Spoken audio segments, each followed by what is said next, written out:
Hey, good morning from the office. If you're expecting to see Brian this morning, you're out of luck. I That think happened. yeah. I think, where's Brian this morning? I On the think he's road. going to the southern border to meet Trump. Could be. Yeah, either that or he's going to something in Gilmer County. Anyway, we're glad to be here. RFG and BAC. Hey, hey. Yep, we normally see you guys on Friday on the All-Star panel, but we are here. We're North Georgia's only live broadcast, and we're delighted to be here. We're going to be all over the board a little bit this morning. We're obviously going to touch on the president's remarks last night, the rebuttal by the angry parents. You mean The Walking Dead? They needed a glass of water or something. They looked horrible.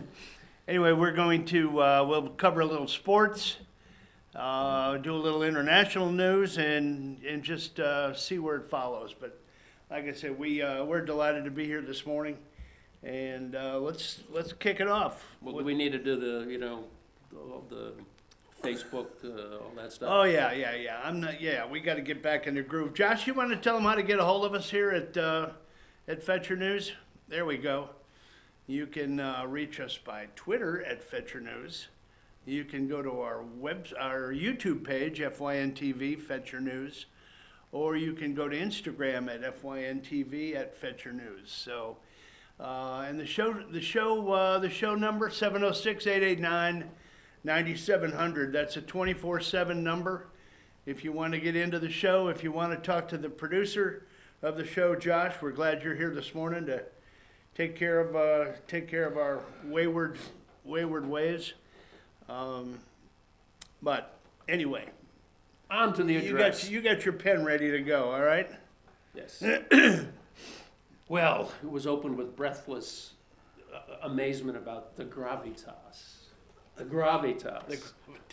It was such a well delivered, 9 minutes. I think it. I was very presidential. Yes, I think it was, in my humble opinion.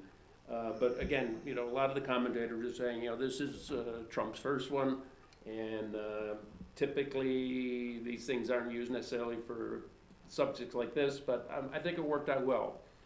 And as we've had some internal discussion, it was an opportunity for him to get his message out uninterrupted to people who normally on the mainstream media would not see him. If you watch the mainstream media when he's speaking, all they do is interrupt. Yeah. They keep throwing their innuendos in. Mm-hmm. They keep, oh, that's not true. That's a fact check. We're out to fact check that. He never gets a clear, concise message to the people. Right. And I think their heads are spinning off this morning, the mainstream media, because he got his 9 minutes uninterrupted. Mm-hmm. So, would you agree with that? I would agree with that. I mean, and he went through the laundry list of items: drugs, meth, cocaine, heroin, fentanyl, plus human trafficking, all the things that contribute to this humanitarian and crisis at the border. He talked about the 266,000 arrests of criminal aliens over the last several years. In 2018, over 20,000 children were brought in, some small part of that with their real parents. A lot had fake parents, unaccompanied minors. That's where the human trafficking and sexual issues come up. So Homeland Security built the plan that he wants the money for. I mean, it wasn't something that, they have said has come from him. Homeland Security built this plan with the barrier, the weapons, the people, medical, and I think he made a very compelling case for it. He's just tired of kicking the can down the road. Well, yeah, and all the talk afterwards was, in 2006 they voted $25 billion, in 2013 they, I think, voted something over $30 billion, and you have to ask yourself, if they voted for it, whatever happened to it? Why didn't they do it? Why didn't they move it forward? He made reference to that last night. That that people, they flip, and that gets to the heart of to the meat of the whole thing. Trump is Trump. I mean, there's no getting away from it. They don't like him. at the end of the day, they don't like him. So anything and they that still can't believe that he won. I mean, I think that really just sticks in their craw. yeah, you know, he went. He called it a crisis of heart and a crisis of soul, and all they did was meander around to say that he was lying. There was malice. This isn't a crisis. What is it if it's not a crisis? My Although goodness. the crisis is manufactured. A manufactured It's crisis. not a real crisis. It's all Yeah. Those were the talking points all day yesterday. Yeah, beforehand. You know, it's like they all get up at 4 a.m. in the morning and listen to the Democratic talking points. And if you flip MSNBC, CNBC, NBC, ABC, CBS, CNN, I didn't really want to say that one, but you can put a montage together and they'll be saying the same exact thing. Yeah, it's a It's drumbeat. just amazing. It's a drumbeat of the exact same words, you know, with like different facial expressions from, you know, the different people saying it. But the verbiage is identical. What was your? Have you got any favorite moments in the first 9 minutes? Anything that jumped out at you, really compelling? I think it was. No, I think you said you had that one line that you really liked. The one line that I really like is when he said, you know, politicians have walls around their house. Walls are nothing new. Walls work.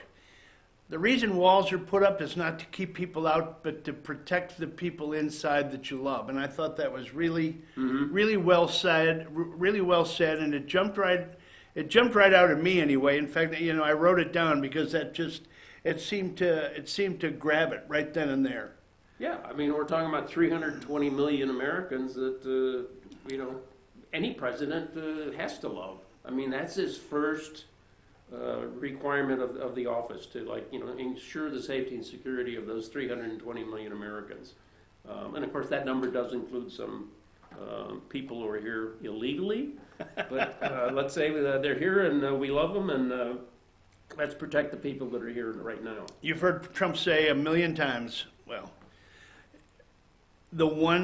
his one job, his main focus is to protect the Americans, just like you said. Yes. It's to protect the U.S. citizens. Mm-hmm. That's the main job, and that is his mantra. That is what he stands for, and he's not backing down, folks. I mean, he called them back into the office today, see if they can get something done, and it's all semantics. It's just all about not letting Trump have a win in their mind. Mm-hmm. Yeah, if you go back and look at what, you know, Chuck and Nancy voted for over the years, Biden, Hillary Clinton, Bill Clinton, they've all said that President Obama, former President Obama, there needs to be a protection at the border to prevent illegal immigrants coming in. They've all said this. They're all on the record. The video doesn't lie.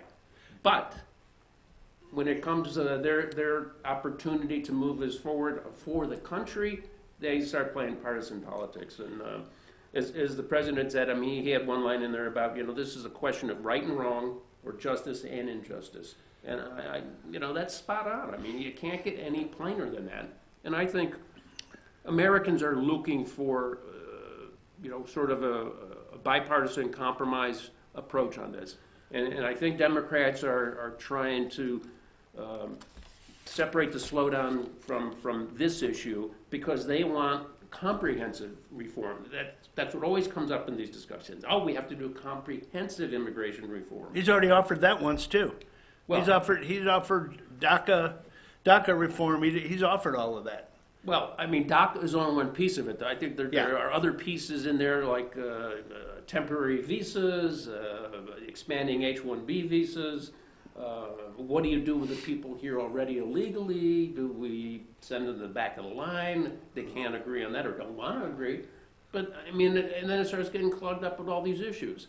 And I think, as we all know, and as the viewers or the listeners know, you know, American politicians have a damn hard time of getting together and solving issues. They talk things to death and nothing happens. And I think people are sick of it on this one and want some action. It's all about getting reelected. They got to make sure that they keep their base stoked up. Josh, do you have that, were you able to get that piece, the video? Do you have it queued up? No, I want to give a little intro on it. I don't know if anybody has seen or heard Lawrence, let me see, what is his name? Lawrence Jones? Lawrence Jones, head of, he is the CEO of Campus Reform. And Cabot Phillips, he's their go-to media guy. He did a piece the other day which was really, really compelling, and it kind of gives you an idea of what goes through people's mind that are just so against Trump. They don't care what they're hearing, they don't care where it came from, but if it comes to them and it was told that it was from Trump, it gets hammered.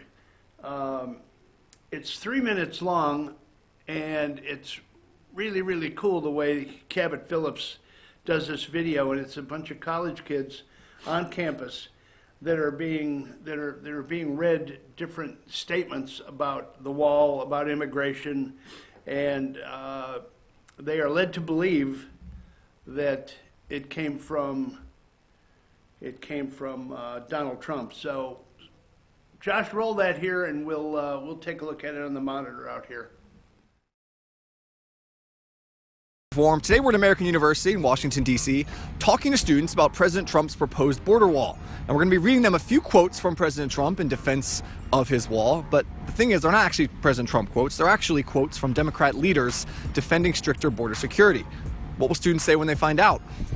Let's go have a look. There's a government shutdown going on right now. Yeah. President Trump saying he wants funding for his border wall. The Democrats saying we're not going to give as much funding as you want. What's your thought on his push for this wall? I'm not a fan. Everyone has a shared reaction to this. It's absolutely horrendous. I really don't see a need for it. I don't think there should be a wall. The wall is a really unrealistic solution. I mean, there have been many videos that have shown people easily crossing the wall that is supposed to keep people out or whatever. It doesn't make any sense. Okay. Isn't there pretty much already fencing?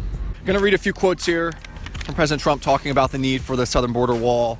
First quote, we should spend money to build a barrier to prevent illegal immigrants from coming in. Another quote, we simply cannot allow people to pour into the U.S. undetected, undocumented, and unchecked. Quote, illegal immigration is wrong, plain and simple.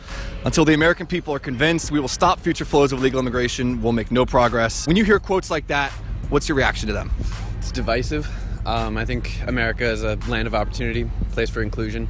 I just really think it's kind of hateful speech in general. It's just a negative message. When he talks about illegal immigrants, it's just one rude to talk about people like that. It kind of underlies a lot of things about discrimination and people and their prejudices and things like that. So I feel like that stuff is touchy to talk about. There are racial biases kind of sort of deep embedded in there. In a word, I'd say it's more jingoist. Well, I think his demeanor overall it's just unacceptable. I think just the way that he's referring to people across the wall is very dehumanizing. So rhetoric like that is not helpful? No, not at all. What if I told you these were from Chuck Schumer, Barack Obama, and Hillary Clinton?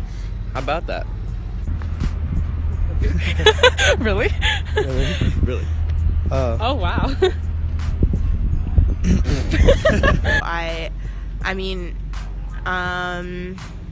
Yeah, Democrats and Republicans have said things about border control. That's interesting. I didn't think that. That's interesting. That would surprise me. It's true. Well then, can you tell me which ones they were respectively? That's a very good surprise, by the way. If this were a Trump quote, I believe it would be a lot more, maybe a lot less calculated. I don't know. They wouldn't say that. I feel they did. It's their demeanor is the way they come off is I don't even know what to say. I'm not surprised. Why is that? Well, because I guess I'm a little older than most of the college. I'm 20. I'm a graduate student. I'm 26, and so I remember Clinton's administration and what they did with immigration and what the Democrats' stance was then. Got it. So I think it's kind of interesting. Yeah. I'm Cabot Phillips with Campus Reform. Thanks for watching. If you liked what Man, I'll tell you what. I just wanted to point out the hypocrisy. I mean, those kids were led to believe that Trump was responsible for all of those, and first thing they did was hammer, oh, it's divisive, it's not any good. And then they were told and they all had egg on their face. It was told that Obama said it, Schumer said it, Hillary said it, and they didn't know what to say then. So, I mean, this is a perfect example of even what the mainstream media does.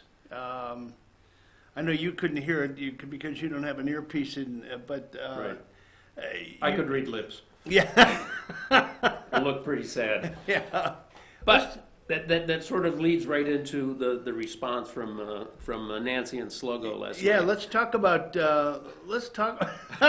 Nancy and Sluggo. You know what? A friend of mine, Ross, he sent me yesterday Nancy and Sluggo, and sure enough, do you have that comic book cover that I sent you?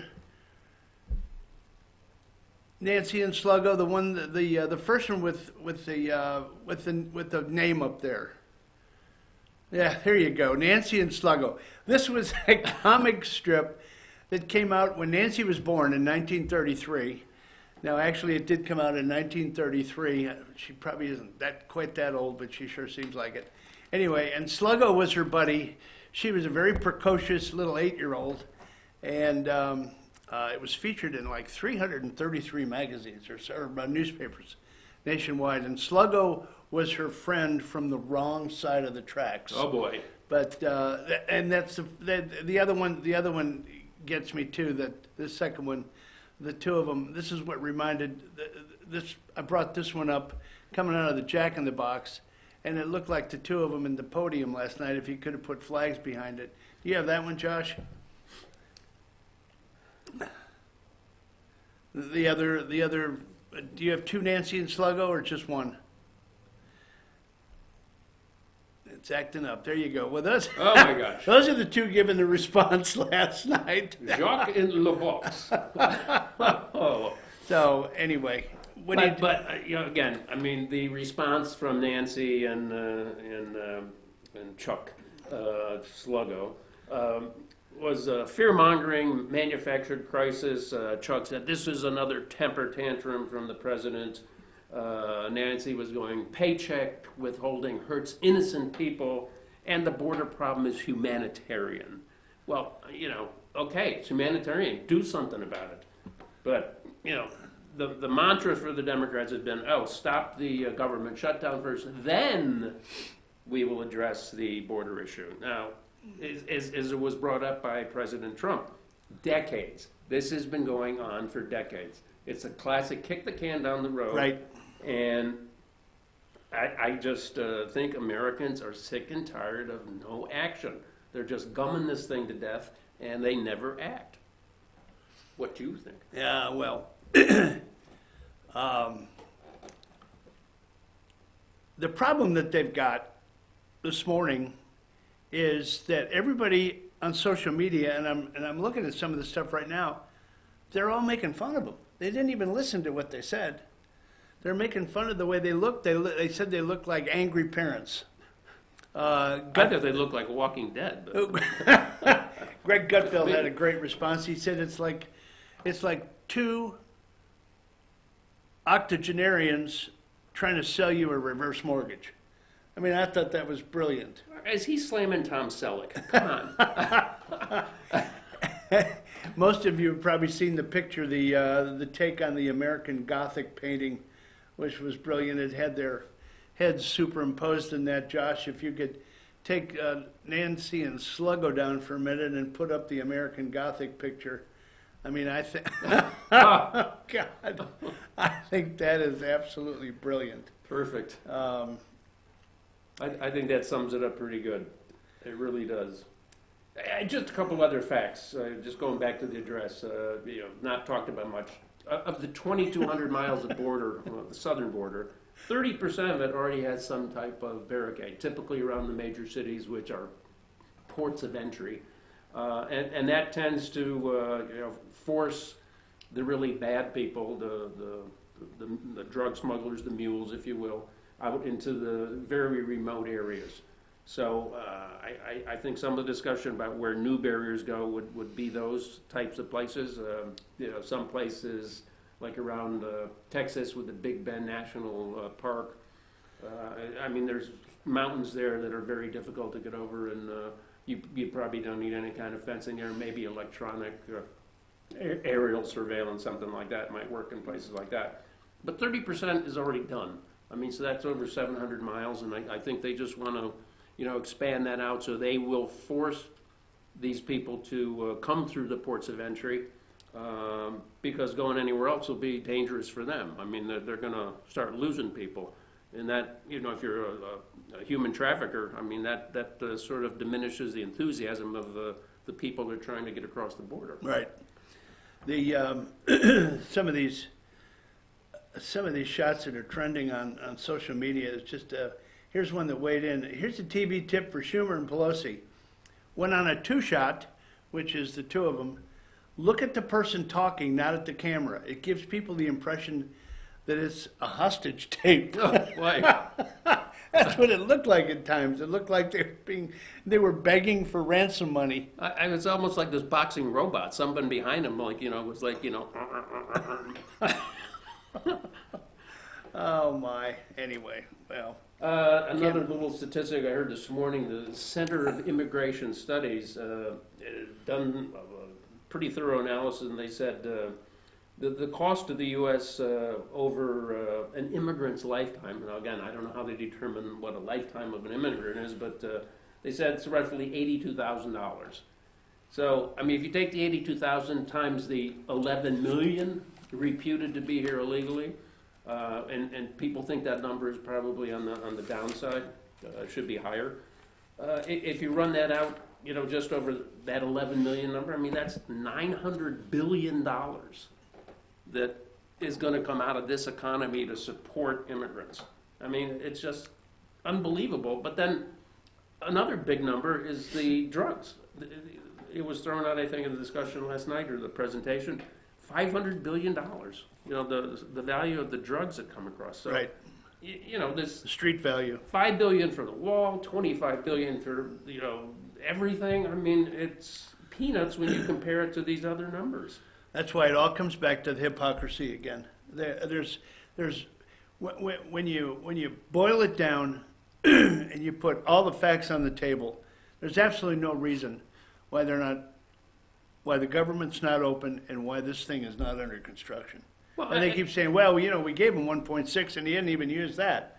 Well, it's just the wheels of government. I mean, it takes a while to get that bad boy churning and turning. Yeah, I mean, these costs, whether they're right or not, I don't know all the things they touch on. I mean, just on the states, California supposedly has a huge budget deficit, unfunded pension liabilities, things like that, and they have, I think, the largest number of illegal immigrants purported to be there.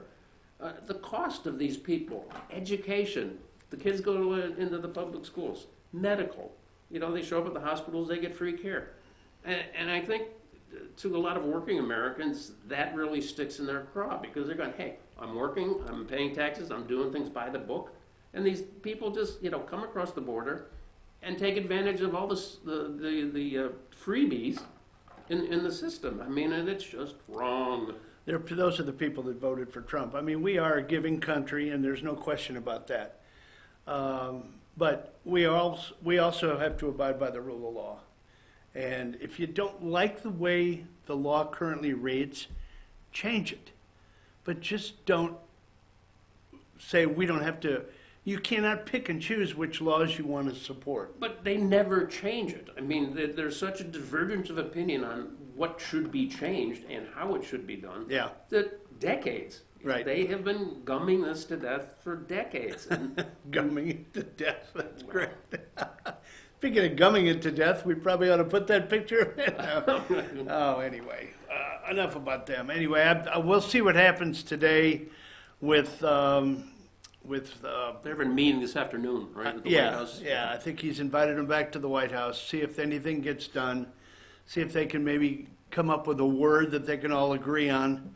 Not a concrete wall. We got maybe a steel barrier, steel slats, something that you can see through. Who cares what it is? Just secure the border. Do you think the administration is going to, come up with like some new things, maybe throw DOC in there or change something about the $5 billion or Well, Something to make it palatable. It seems like they're at an impasse right now. They both have to come away. I mean, they both have to come away with looking like They won. they won, Mm-hmm. or that no one won. The last thing they want is in 2020, Trump to be able to go out there and say, promises made, promises kept. Yeah. And they're going to say, oh, no, you made a promise. Your big promise was the wall. And you never kept that. We didn't give you the wall. Yeah. Yeah. So. But the point is, it's about them. It's about them winning or him winning. And it's not about us winning. Yeah. And, we're the ones that are paying the taxes. We're the ones that are supposed to be protected. We're the ones We that are should sucking win. wind out here. We should win. Exactly. Anyway, well, we gummed that to death, didn't we? Oh, boy.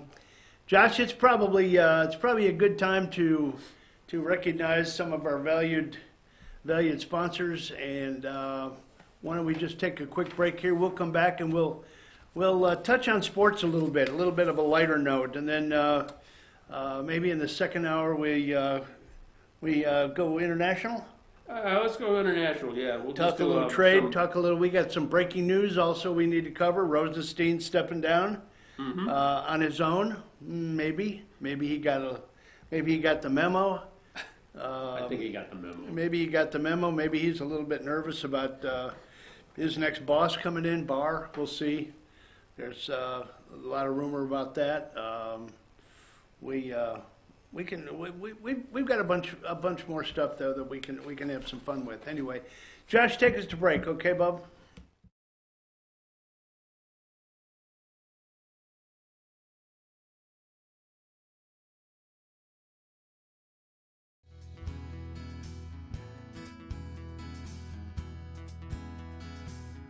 Hello, my name is Chad Watkins. I'm the manager at Larry's Body Shop. We are a family-owned and operated business and have been serving the North Georgia area since 1978. We are located at 1216 Progress Road in LOJ, Georgia.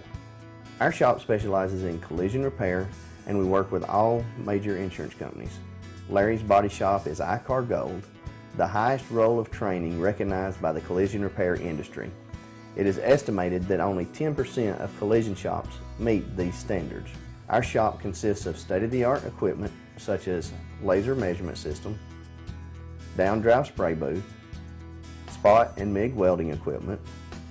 All of our paints are mixed on-site so that we can guarantee your paint to match every time. I know that having an accident can be a stressful event. We take pride in making sure our customers are satisfied with the repair of their vehicles. Our waiting area is clean and comfortable with free Wi-Fi and refreshing beverages. So if you're in an accident, stop by and see us at Larry's Body Shop. Ace is your helpful place for paint and home goods, tools, outdoor living, and lawn equipment. But did you know Ace Hardware of Blue Ridge is a little bit more? We have hunting rifles and accessories for your next hunting trip. We have Amish furniture imported directly from Ohio. And we have Ace Custom Woodworks for all your custom wood project needs, from cabinets to artwork. Ace Hardware of Blue Ridge. We have your new house in stock. North Georgia Diamond is your source for diamonds. Come on in to view the area's largest selection of fine jewelry at North Georgia Diamond. All repairs and designs are done on-site by our jewelers. And North Georgia Diamond has the lowest prices on loose diamonds.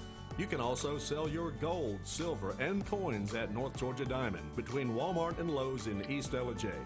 Locally owned by Bill and Allison Craig, North Georgia Diamond is your source for diamonds in North Georgia. The leaves aren't the only thing falling in Jasper. The prices are falling too at Days Chevrolet. Now during the model year end clearance, get huge savings up to $14,000 off Chevy Silverado Crew Cab and save up to $7,000 off new Chevy Cruze. The prices are falling on every 2018 Chevy in stock during the model year end clearance. Going on now at Days Chevrolet in Jasper, where new Chevys always cost less. Better days ahead, Days Chevrolet. Find new roads.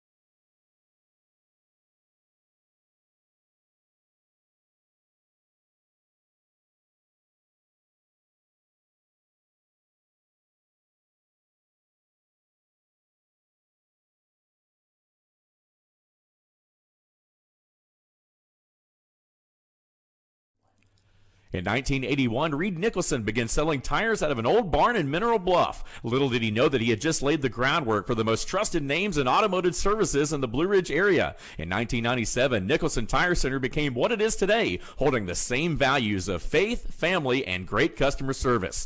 2 locations to serve you, and the Blue Ridge location is currently expanding to offer fast service and the largest U-Haul provider in Georgia. Nicholson Tire Center, Blue Ridge, and Mineral Bluff.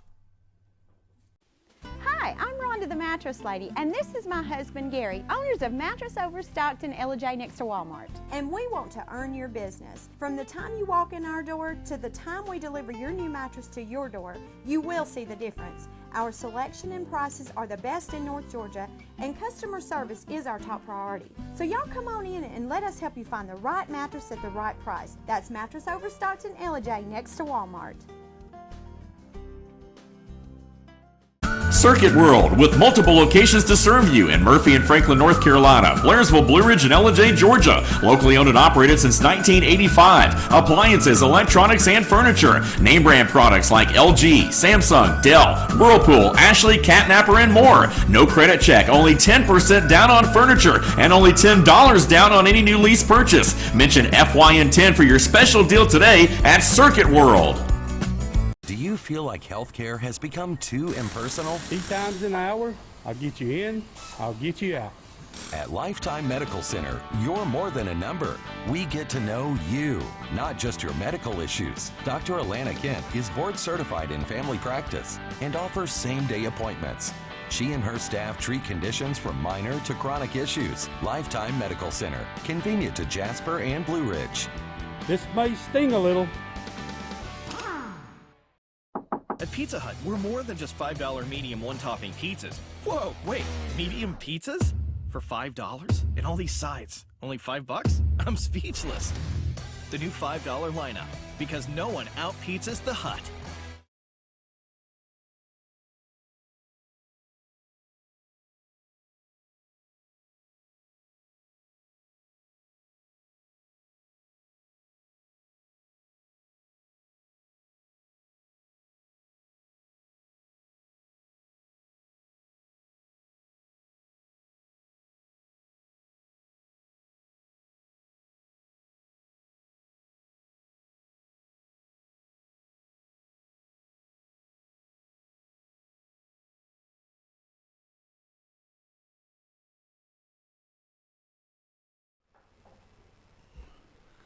All righty, we are back. Took a little pause for the cause. If you're expecting to see Brian this morning, he's not here. We think he might have gone to the southern border to meet his idol Trump.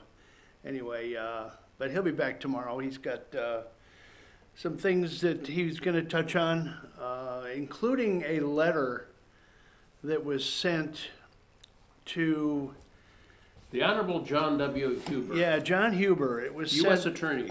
Right. It was sent by our own Doug Collins, and it was sent by Jim Jordan. They want to know what's going on with John Huber. Why isn't the DOJ being investigated? So I'm going to leave that to him. I'm not going to speculate on that. It was sent to him by Doug Collins, copy, and I think Congressman Collins is going to be on in the morning, but I'm not sure about that. Brian did mention that he thought he was going to try to make it, and I'm sure that if he is on, that that'll be a or maybe a call in. Yeah, a topic of conversation. Yeah, he usually calls in. Usually calls in around the 8:35 mark. Isn't that right, Josh? Yeah, Mark Meadows is on this too. Yeah, Mark Meadows. That's right. The three of them. Anyway, wanted to kind of lighten up a little bit and talk a little bit about sports. We had a lot of stuff going on. I was fortunate to be able to attend. Every year the NHL, National Hockey League, does what they call the All-Star, the Outdoor Classic. They do one game outdoors. And only one. And only one outdoors. And this year it was at Notre Dame Stadium.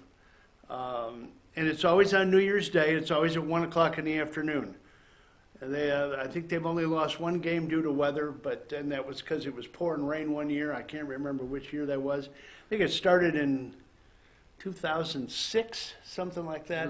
Anyway, my brother up in Chicago is a huge Blackhawks fan, as I am, and he's a season ticket holder, so he was able to get tickets to that game. So there are two couples went to Chicago, spent New Year's Eve, had a nice quiet dinner with some friends, and then we jumped in the car the next day. Brett and I got picked up in the morning by my brother, and we drove to South Bend about an hour and a half, and spent the day with 80,000 of our newest friends. Hey. So I've got, I just lost my earpiece.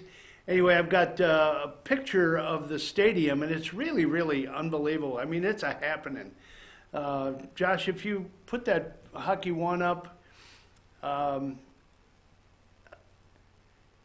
you go. We were, you can see there Notre Dame Stadium, full house, 80,000 people. They set the arena up on the football field. A typical hockey rink is 200 feet by 85 feet. So that's it in the background, right? Yeah, that's it right in the middle of the stadium. Then you see the NHL logo up there. That's the main stage. We were actually 12 rows off the front edge, and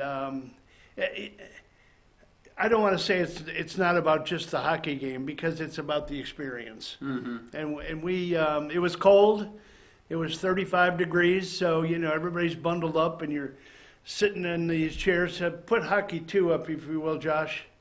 And that there's me with my Cub hat. Brian calls me the Cub fan, and my buddy there. So we had great seats. We had a great time. The girls, unfortunately, were shopping on Michigan Avenue while we were sitting freezing. It cost me their gain, your loss. It cost me a few dollars, but anyways, my wife's worth it. Anyway, I heard there was like some issues with the libations there. The adult beverages supposedly ran out. Can you comment on that? Well, it didn't run out in front of us. We always had a tall boy sitting in front of us. But good Boy Scouts you are. Yeah, good Boy Scouts we are. Yeah, we made sure that we kept the fluid running. You don't want to sit out in the cold and get dehydrated. So. One disgruntled fan said, I stood in line for all this time to get up there, and all I got was rancid hot chocolate. Well, I think he was overstating it. Maybe those were the folks in the cheap seats, but and there weren't many cheap seats, let me tell you. But they had, and I'm not gonna bore you with a bunch of details on this, but they had a 360-degree camera.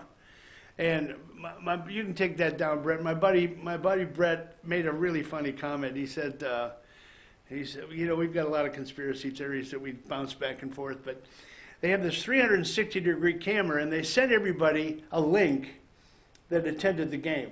And you literally had all of these arrows and buttons. I think I showed it to you at the house. No, you didn't. You didn't see that? They have all these arrows, and you can go any place in the stadium, and you can zoom in on your seat, and you literally can bring your face up full screen.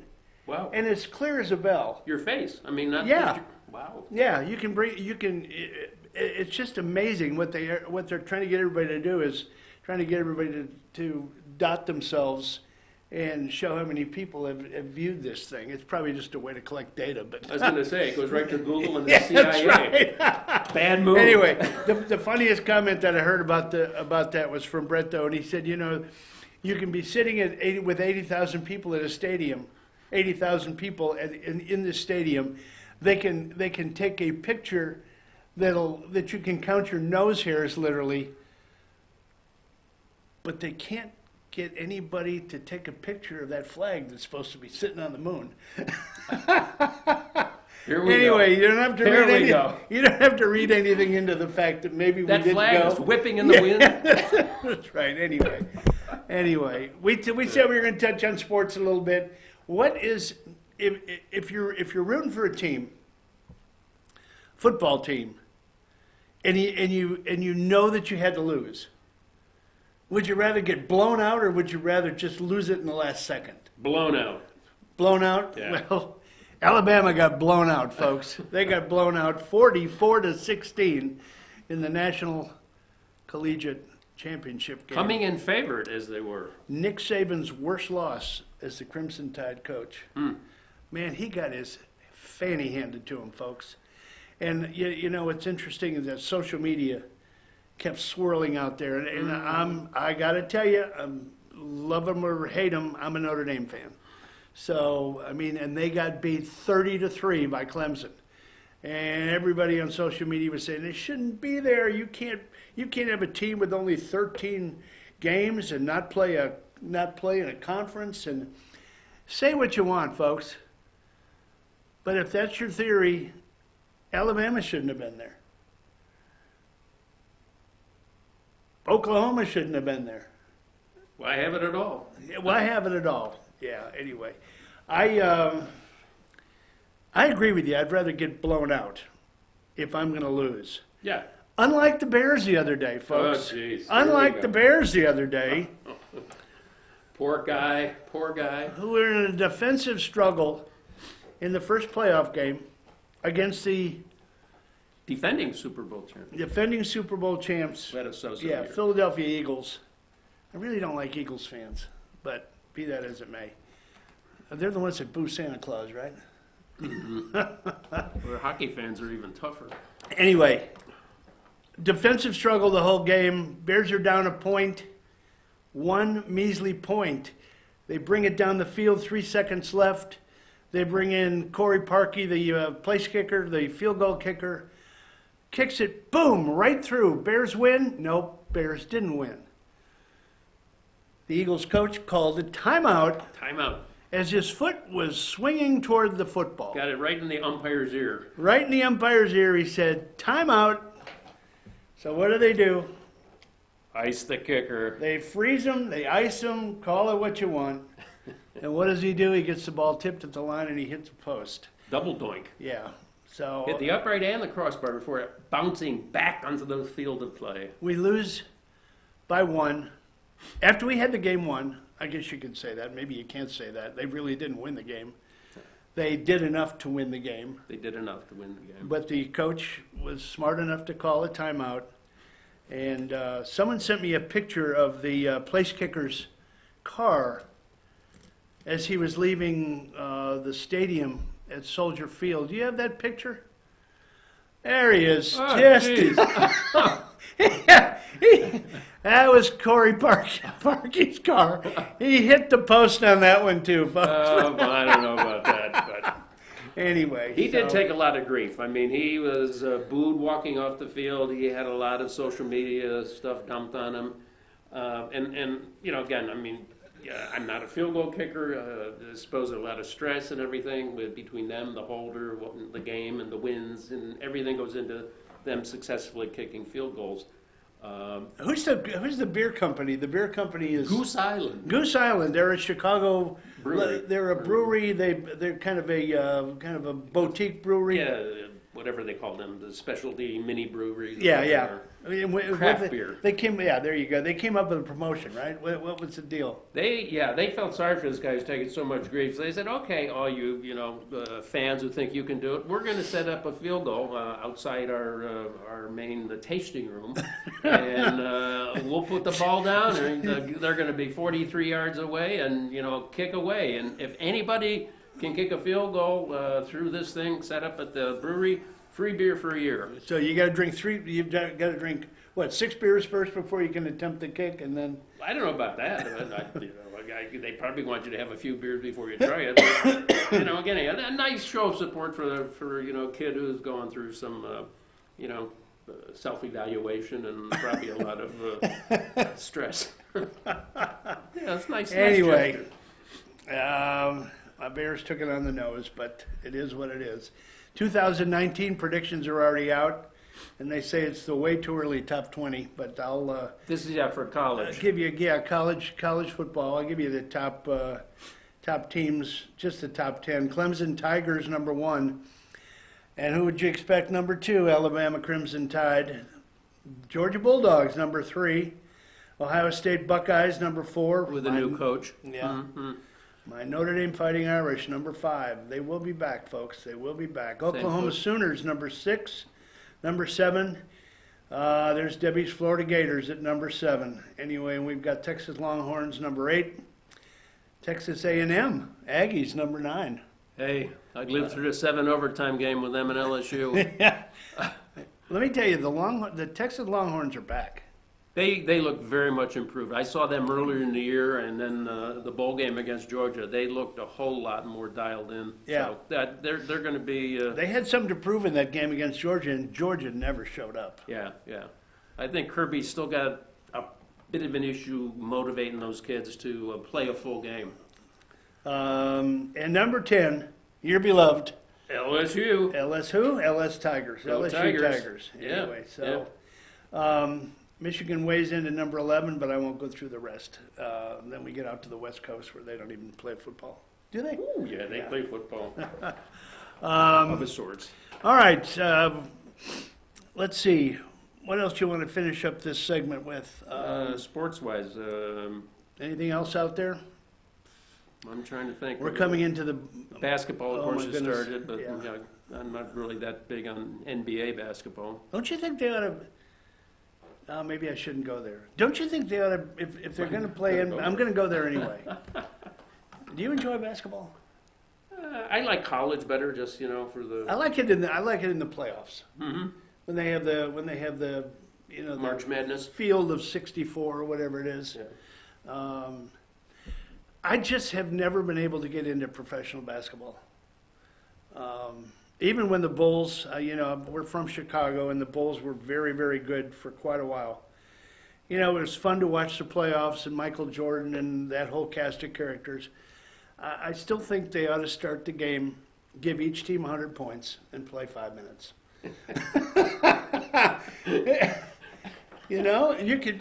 The season would go really, really fast. Indeed. And what's your formula for soccer? Yeah, that's right. I'm actually, as you know, I was never a fan for a while. Yeah.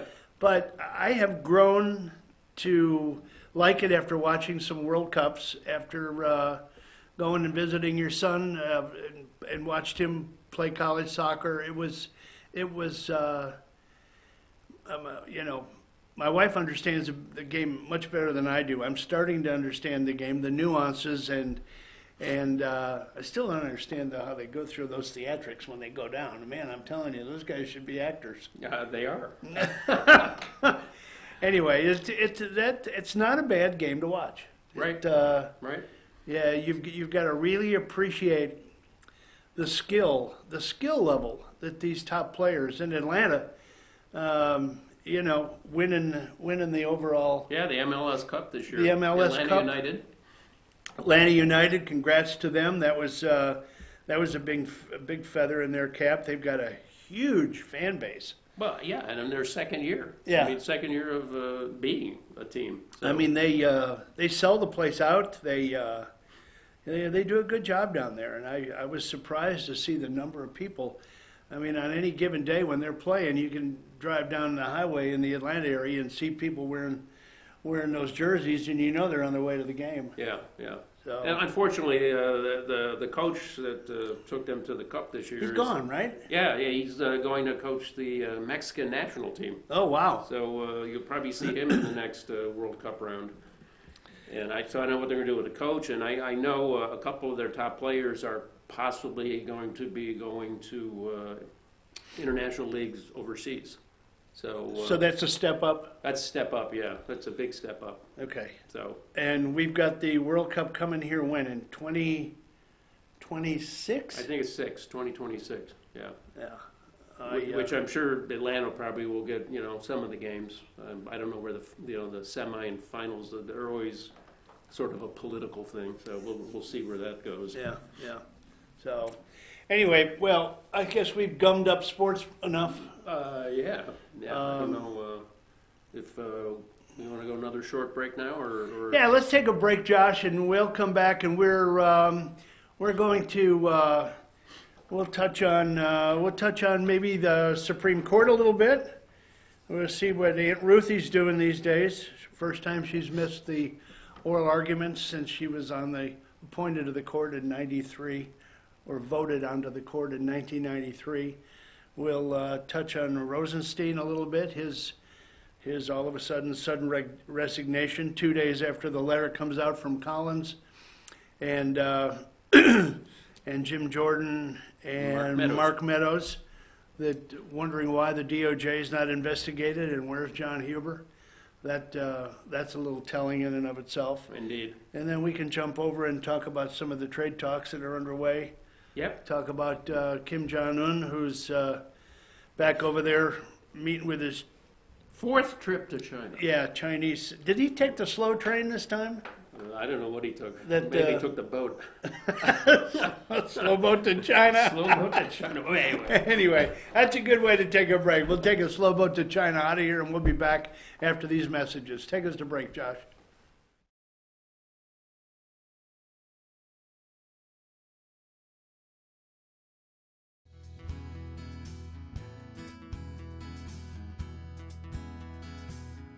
Hello, my name is Chad Watkins. I'm the manager at Larry's Body Shop. We are a family-owned and operated business and have been serving the North Georgia area since 1978. We are located at 1216 Progress Road in LJ, Georgia. Our shop specializes in collision repair, and we work with all major insurance companies. Larry's Body Shop is ICAR Gold, the highest role of training recognized by the collision repair industry. It is estimated that only 10% of collision shops meet these standards. Our shop consists of state-of-the-art equipment such as laser measurement system, down-drive spray booth, spot and MIG welding equipment. All of our paints are mixed on-site so that we can guarantee your paint to match every time. I know that having an accident can be a stressful event. We take pride in making sure our customers are satisfied with the repair of their vehicles. Our waiting area is clean and comfortable with free Wi-Fi and refreshing beverages. So if you're in an accident, stop by and see us at Larry's Body Shop. Ace is your helpful place for paint and home goods, tools, outdoor living, and lawn equipment. But did you know Ace Hardware of Blue Ridge is a little bit more? We have hunting rifles and accessories for your next hunting trip. We have Amish furniture imported directly from Ohio. And we have Ace Custom Woodworks for all your custom wood project needs, from cabinets to artwork. Ace Hardware of Blue Ridge. We have your new house in stock. North Georgia Diamond is your source for diamonds. Come on in to view the area's largest selection of fine jewelry at North Georgia Diamond. All repairs and designs are done on-site by our jewelers. And North Georgia Diamond has the lowest prices on loose diamonds. You can also sell your gold, silver, and coins at North Georgia Diamond between Walmart and Lowe's in East LJ. Locally owned by Bill and Allison Craig, North Georgia Diamond is your source for diamonds in North Georgia. The leaves aren't the only thing falling in Jasper. The prices are falling too at Days Chevrolet. Now during the model year end clearance, get huge savings up to $14,000 off Chevy Silverado Crew Cab and save up to $7,000 off new Chevy Cruze. The prices are falling on every 2018 Chevy in stock during the model year end clearance. Going on now at Days Chevrolet in Jasper, where new Chevys always cost less. Better days ahead, Days Chevrolet. Find new roads.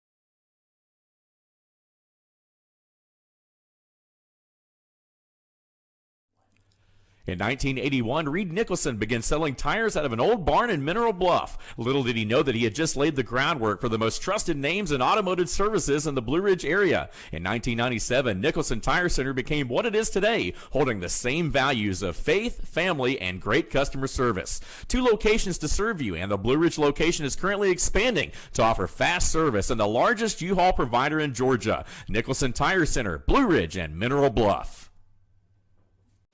Hi, I'm Rhonda the Mattress Lady, and this is my husband Gary, owners of Mattress Overstocked in LJ next to Walmart. And we want to earn your business. From the time you walk in our door to the time we deliver your new mattress to your door, you will see the difference. Our selection and prices are the best in North Georgia, and customer service is our top priority. So y'all come on in and let us help you find the right mattress at the right price. That's Mattress Overstocked in LJ next to Walmart. Circuit World, with multiple locations to serve you in Murphy and Franklin, North Carolina, Blairsville, Blue Ridge, and Ellijay, Georgia. Locally owned and operated since 1985. Appliances, electronics, and furniture. Name brand products like LG, Samsung, Dell, Whirlpool, Ashley, Catnapper, and more. No credit check, only 10% down on furniture, and only $10 down on any new lease purchase. Mention FYN10 for your special deal today at Circuit World.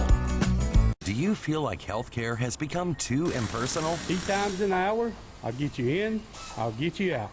At Lifetime Medical Center, you're more than a number. We get to know you, not just your medical issues. Dr. Alana Kent is board certified in family practice and offers same-day appointments. She and her staff treat conditions from minor to chronic issues. Lifetime Medical Center, convenient to Jasper and Blue Ridge.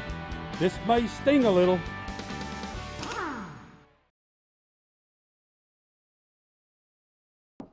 We're more than just $5 medium one-topping pizzas. Stuffed garlic knots, breadsticks, bone-out wings, pasta, and new Cinnabon mini rolls. We're the $5 lineup with the best sides for your pizza. $5 each. Choose 2 or more, $5 each.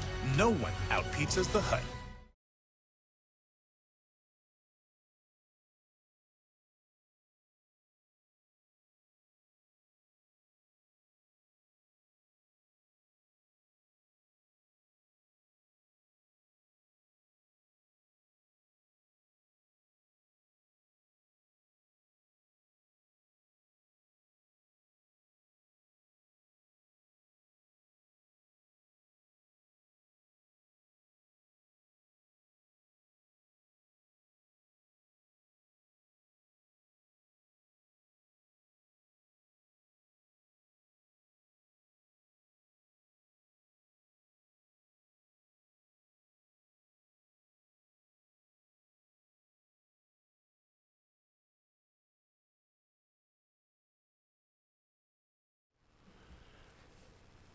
Hey, we are back after that short break. Glad to be back. We are part of Fetcher News this morning, covering for Brian as he's out on assignment. We are actually North Georgia's only live Indeed. broadcast in the morning, so we're delighted to be here. We're normally on the All-Star panel on Friday morning. We'll be back at Circuit World on Friday with Josh, God willing, and be joined by Candace and Jane and Brian, and the 5 of us will be Follow Dr. Bill Whaley. Yeah, we'll be back together again, all of us, I think, for the first time in quite a while. You've been Yeah. traveling a little bit, Yeah. down seeing family, and congratulations on your new grandchild, your new grandson. Yep. Grandbaby number 5. Yeah, Forrest Theodore, right? Forrest Theodore. Forrest Theodore, there we go. All righty. Let's see. I think we touched on Rosenstein a little bit. He decided that he was going to take a powder. He's going to be stepping down as of, I think, coincidentally, at the same time that the new AG is voted in.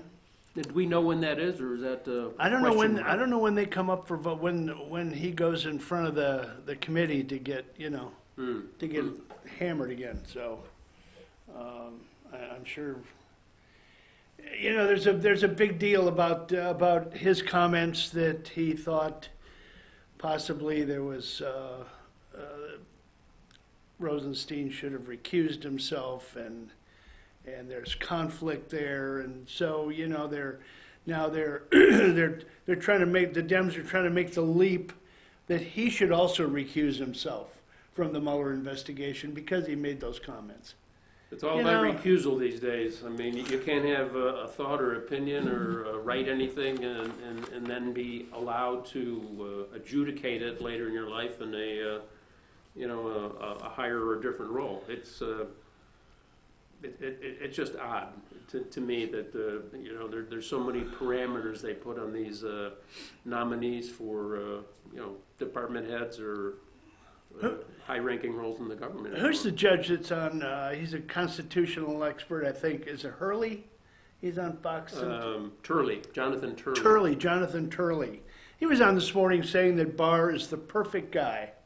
Yeah, he's been for this time in the government before. I think with George W. Bush. H.W. I think. H.W. Okay. Yeah, he was the Attorney General then, or he was the Attorney General, I think. Under. Yeah, I mean, but look what happened to Kavanaugh. He got approved at the lower level court, I think, you know, by an outstanding majority of the same people who, like, this time around said, you know, he was dog meat. I mean, so. And you know that you know what aggravates me is they ruin a guy's life, Kavanaugh that is. Or they tried. The vote would have been exactly the same, regardless of whether they ran him through the coals or not. Yeah. With all that fake news Partisan that they put out there. politics. Partisan politics is right. Anyway. So, anyway, hope Barr comes in and straightens out the DOJ because it's a mess. Yeah, indeed. The Department of Justice is a mess ever since Holder was in there. He was, what? Loretta Lynch. Loretta Lynch. Didn't do it any favors. Yeah. Yeah, and it you know, bubbled over into the FBI and the CIA. You had Brennan and Clapper. It was just a mess. It was a house of horrors. Yeah, exactly. So hopefully he gets confirmed very quickly, get Rosenstein out of there, maybe get him indicted. Love to see him do a perp walk for those FISA warrants that he lied about. But don't hold your breath. Yeah, exactly. So, Supreme Court. Yes, sir. Where's Ruthie? Judge Ginsburg took a tumble, and I guess she broke 3 ribs. And in the process of being treated for that, they discovered some lesions on her lung that were cancerous, malignant. She underwent treatment for that. She underwent surgery, and she's apparently resting. I don't know whether is she resting. Is she? She's been resting for a while. Is she? I'm not sure. You know, it's ominous. You know, anytime you're dealing with cancer, and she's had previous bouts with cancer, pancreatic cancer. Yeah, she did. Believe it or not. Right. Right. And she got through that, and you know, survived and pushed on. So, but I mean, obviously, the fact that more lesions or tumors or whatnot have been found doesn't augur well for her future condition, because. First time since '93 she's missed oral arguments. That's they've got a 2-week session right now that they're going through. First time since she was appointed in 1993 by Bill Clinton. Bill Clinton. Yeah, Bill Clinton appointed her. No one's seen her in public lately. Is that would one speculate possibly that there's something afoot that we don't know about? Well, is she assumed room temperature? Whoa. I don't know. Well, yeah. I mean, you know, she's dealing with cancer, broken ribs. She's 85. I mean, she's, you know, at that point in her life where, you know, little things can drag you down pretty quick. So. Josh, you have that picture? You have that picture of Supreme? What's going on there? That's a pretty stoic picture. That guy's got Febreze. Maybe they're trying to keep her fresh. I don't know. Is she? You can't make this stuff up, right? What a great picture. I don't know. Is she? Boy. I thought it was just some shiny vinyl they were putting on her robe. I don't. You don't see any wires holding her in the chair, do you? No, I don't. No, she's sitting up straight. Normally, she's got her. She doesn't fill that chair out very much, though, does she? Normally, she's doing about a 270-degree angle with her head down, falling asleep. But anyway, we'll see. We'll see. Can you? But we can only hope that you know, she bounces back from these medical issues or health issues, and can you imagine? Decides to resign. Yeah, yeah. Take that one down, Josh. That's just that's probably wrong. Was that wrong, as Brian would say? Anyway, can you imagine if she steps down or if she can't serve? Can you imagine how the heads are going to be spinning by the Dems? Not spinning, exploding. Exploding. I'm sorry. Exploding. It's Kavanaugh round 2. Here we go. Oh my goodness! I don't know. We're talking about Notre Dame a lot. You got a picture of someone that we might be seeing a lot more of, Josh? There she is. All right. Amy Barrett. She was actually one of the top choices by Trump. I think she was on the short list, or one of the top 3 last time. She is she's a law professor at the University of Notre Dame. She's Catholic. That's going to raise the ire of the pro-abortion folks. I think you'll be seeing a lot of her if Aunt Ruthie takes a powder. Do you think she got the Pope's vote? There's some divine intervention there. You might send a friend of the court brief to the... Yeah. So I tell you, folks, it's going to get ugly when Ruth. I mean, there's no. She's probably the next to step down or not be able to serve. How does that work? If you're medically disabled, do you have any idea? It's appointment for life. I mean, unless they're so severely debilitated, incapacitated, or whatever that they can't. But again, I think it's up to her. I mean, the other 8 can't say, "You're out of here." Yeah, exactly. Well, the four wouldn't say that to begin with. But anyway, it's going to be interesting. The heads are going to explode, like Bruce said. The Dems are just going to be crazy if we get 3 judges that are appointed by President Donald Trump. I mean, I don't think they'll be able to do a Kavanaugh on her because, first of all, she's a woman. That's going to take a lot of issues off the table. Apparently, when she went through her last appointment, I said she was a law professor. She is now a judge. Oh, okay. She is now a judge, and when she went through that hearing, apparently they grilled her pretty good. And she one of the reasons that Trump had her on the short list was because she held up so well during that grilling, and she didn't back down. So she's tough. I think she's got 5 kids, and manages to have a very successful career and judgeship. So we'll see what happens there. Was she undergraduate at Notre Dame? I don't believe so. I think she went to law school there and became a professor there. Okay. Yeah, I think she just went to law school there. I'm not sure though, but we'll see. Anyway, we hope the best for Ruthie, but let's get Trump another appointment, okay? Oh boy. Yeah. All right, where do you want to go? Do we want to? Oh, you know what we talked? You know what we haven't talked about? We haven't talked about some of the. Oh, how do I want to say this? Choose your words carefully. Some of the goofy things that the Dems are already proposing from the first day forward. Coming back into the House of Representatives. Coming back into the House. Yeah, where they now have a majority. So, I mean, it's just over the moon. You could take the Electoral College. They want to disband the Electoral College. Yeah, I mean, we have some Electoral College stuff where I picked up. There's this isn't so much about electoral, but it just gives you an idea about counties and things like that. 3,141 counties in the U.S. Trump in the 2016 election won 3,084. He won 3,084. Yeah. Hillary Clinton won 57. Okay? In New York State, there's 62 counties. Trump won 46. Clinton won 16. However, Clinton has been widely reported, won the popular vote by 1.5 to 2 million votes. In the 5 counties that encompass New York City, Brooklyn, Bronx, Manhattan, Richmond, and Queens, Clinton received well over 2 million more votes than Trump.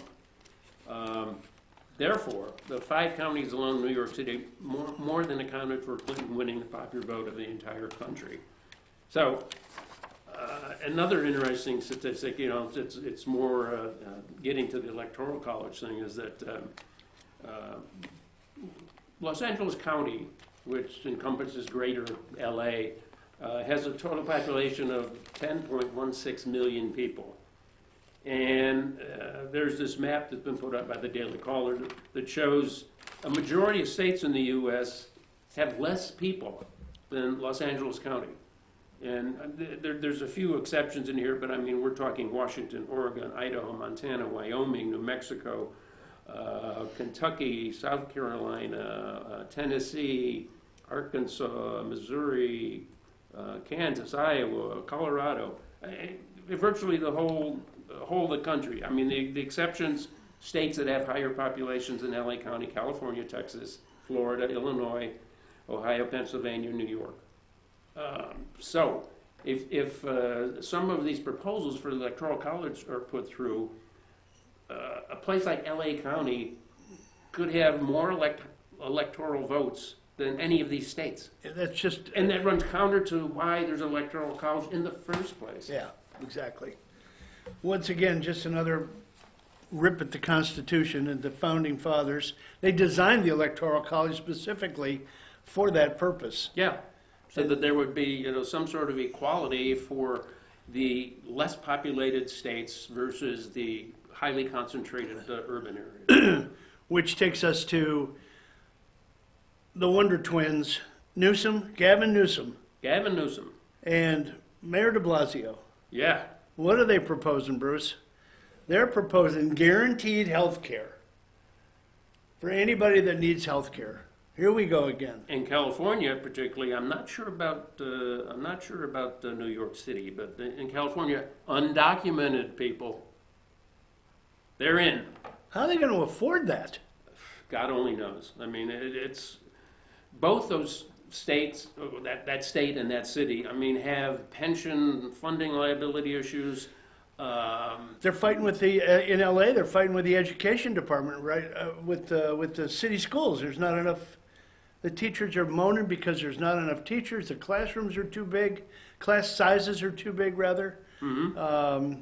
They don't have nurses at some of the schools. They don't have, the basic things that you should have at these schools. They're not even providing for. But they're going to make health care available for everybody. It's just unconscionable. Well, I mean, and Gavin Newsom has a bunch of other stuff he wants to do. I mean, I didn't really listen to his inauguration speech, but I think he's talking about free college for maybe at least 2 years. Just a lot of programs. And don't you love it when they say money. free? Huh? Don't you love it when they say free? Oh, free, yeah, right. Yeah, the government doesn't make the first nickel. Where does that free come from? It comes from you, it comes from me, it comes from Bruce, it comes from working families out there that are giving the government money. Taxpayers. It's just a transference of wealth. Yeah. There's no such thing as free, folks. It's just irritating to no end. And I mean, we're talking about, a city, New York City, in a state that's one of the most highly taxed, and California is the same. I mean, they're very highly taxed. And California's fortunes rise and fall with the success of business people in the stock market. They make a lot of their money on capital gains tax. So if people aren't making capital gains, and with the downturn at the end of last year, there's probably going to be a hit to that. If they have a so-so 2019, they're not going to have the money they had in 2017 or 18. So all this stuff is nice to talk about, but it's a huge economy out there. There's no question about it. If you just take the California economy alone, I think it's like the sixth biggest in the world. Yeah, exactly. Yeah. But that doesn't mean that there's just a never-ending trough of money to give away. So. And with some of the taxes they have, and the prospect of more supposedly middle-class out-migration in California is increasing.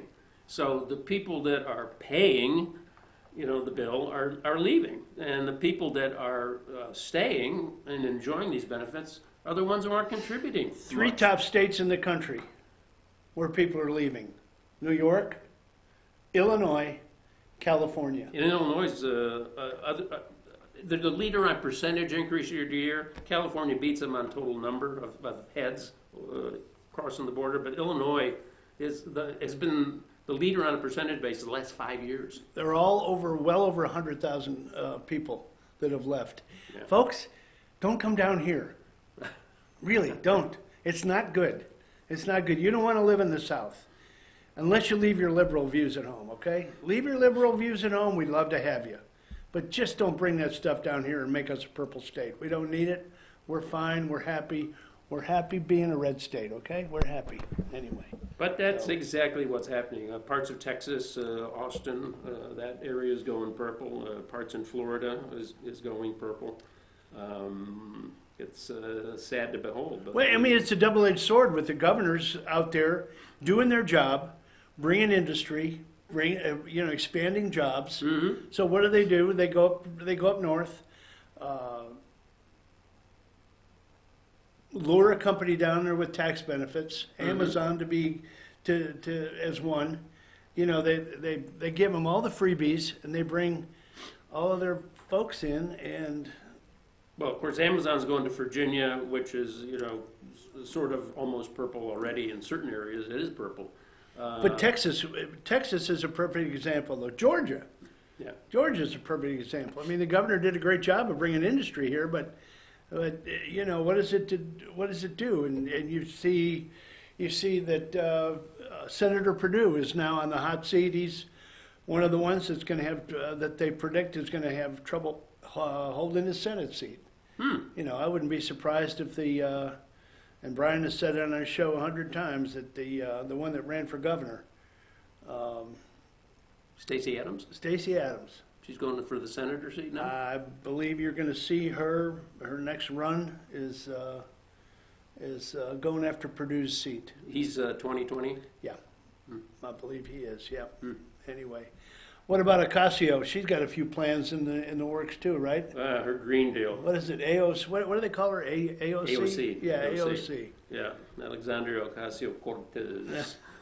Yes, this young lady has lots of ideas, and she's turning out to be a little more thin-skinned than one would be led to believe. Why are they fact-checking me so many times? I can't deal with this. But her Green Deal is like way over the edge. I mean, it's basically... What was the value of that green initiative that she's got? It's a 10-year period, right? Mm-hmm. Where she wants to totally eliminate anything to do with fossil fuels. Yeah. Totally.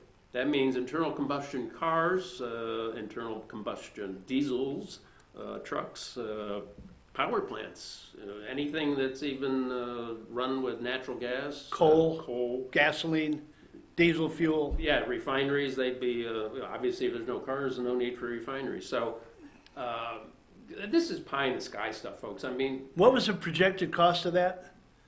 $40 trillion. Yeah, with a T. Notwithstanding the fact that there's going to be job loss, immense job loss. Yeah.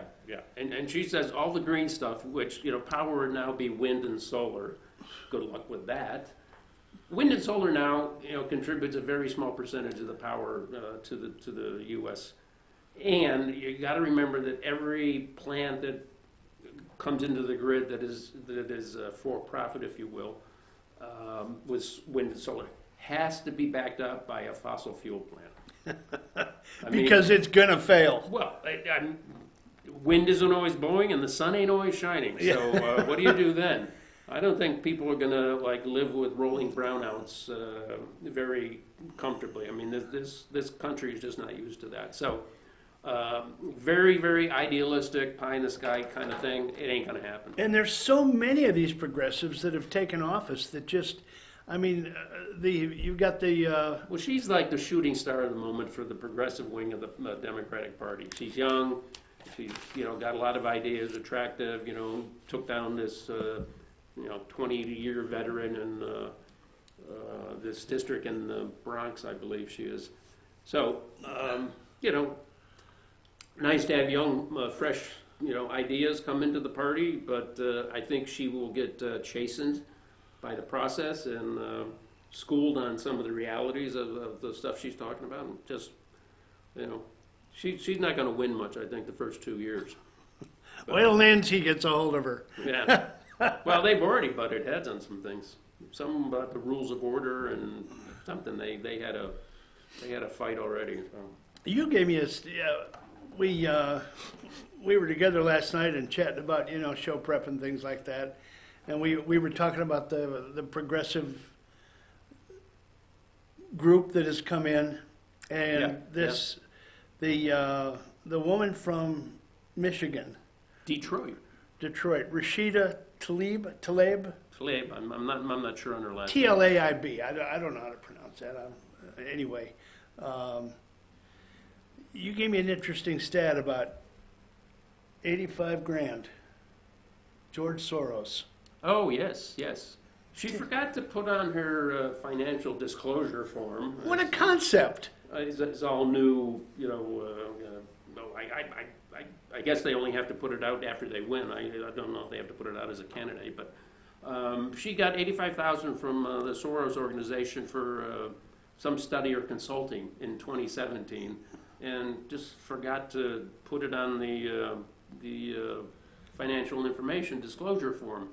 So Wouldn't you love to know what the quid pro quo was for that? Oh yeah. George says, "Okay, I'll give you your 85 grand for doing nothing, but here's what you got to do for me. You got to run for office, and if you're elected, first thing you got to do is say you're going to take down Trump." And she did in a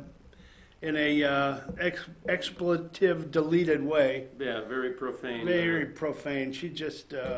And I mean, she's been a firebrand for a while. I mean, she's been involved with a lot of things where she's stated her opinion and whatnot very strongly. So this isn't like new for her, but there could be a little bit of an issue with finance, campaign finance issues. So we'll see where that goes. Well, but, that'll be just a slap on the wrist. They'll circle the wagons around her. She's a Muslim lady.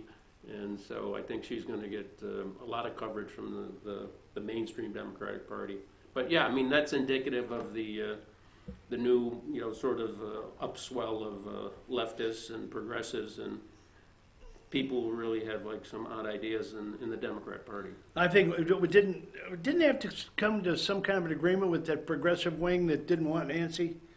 I mean, there's just a... Yeah, there was some horse trading that went on, obviously. She said that she was going to only be speaker for X amount of time, and then she was going to be done. Yeah, but where do they go from there? Yeah. I mean, do you want the face of the Democratic Party to be, some, wide-eyed nut job? Wide-eyed nut job. Tell it like it is, Is that Percy. wrong? Is that wrong? No. What else we got that we can kick around a little bit? Well, I got some stuff here. You maybe didn't know. Last night during Trump's speech, Stormy Daniels was folding underwear in her underwear on Instagram Live. So I don't know how that went. We don't have any film of that, but God, I hope not. I mean, people had some options last night. They didn't have to listen to Trump. Let's see. Watch Stormy fold underwear or listen to the president. Man. Followed by The Walking Dead. So. God. They're still getting blasted. I mean, I'm looking on some of this stuff on here. I mean, they're just literally laughing at Sluggo and Nancy. Well, going back to what you mentioned about Bill de Blasio, the mayor of New York, I mean, he did come out, similarly to Gavin Newsom, Medicare for all. Yeah. For New York City residents, you get outside the city, tough luck. If you need health care, we're there for you. $100 million was his guesstimate for that this. That ain't even close, man. And everybody has jumped on him and said, no, add maybe... Do the math. Add maybe 2 zeros to that. Yeah. Because the $100 million, based on the number of people in New York City, is like $166 a year. And if some wags have already said, that will get you one prescription or maybe one visit to the doctor. Good luck. Yeah, Medicare for all, but don't get sick. So yeah, I think that's another one where they're just trying to get that sound bite out there. Yeah. Hey, I'm doing all this great stuff for the folks, and yeah, we'll worry about the cost later. But I mean, it's taxpayer. I mean, they have one of the highest personal income taxes, and they also have a city tax in New York City. So if you happen to have the blessing or the curse of working there, it's a very expensive place to live and work. I touched on earlier that I was in Chicago for New Year's, and we stayed in a hotel, and I'll tell you what, would you like to see a copy of your bill, sir? Sure, let me see that. There was a room charge, and then there was every tax under the sun. Yeah. I mean, there were like 6 taxes there. Mm-hmm. Founder's tax, hotel tax, city tax, state tax. I mean, the tax was almost as much as the room. Yeah. It was just... It's sometimes a third of what the room is. It's so just you get absolutely amazing. $100 room, it's $30 of taxes and crap. You wonder why they're leaving Chicago in droves. It's not because of the sports teams, folks. Yeah, and we both have relatives there, and we're both still trying to get them out, but for some reason they're friends and everything, I understand that, but when the friends start out migrating, well, join the caravan. Join the caravan, yeah, get in line. Anyway, well, we're delighted to be here substituting for Brian this morning. He's going to be back in the saddle again tomorrow.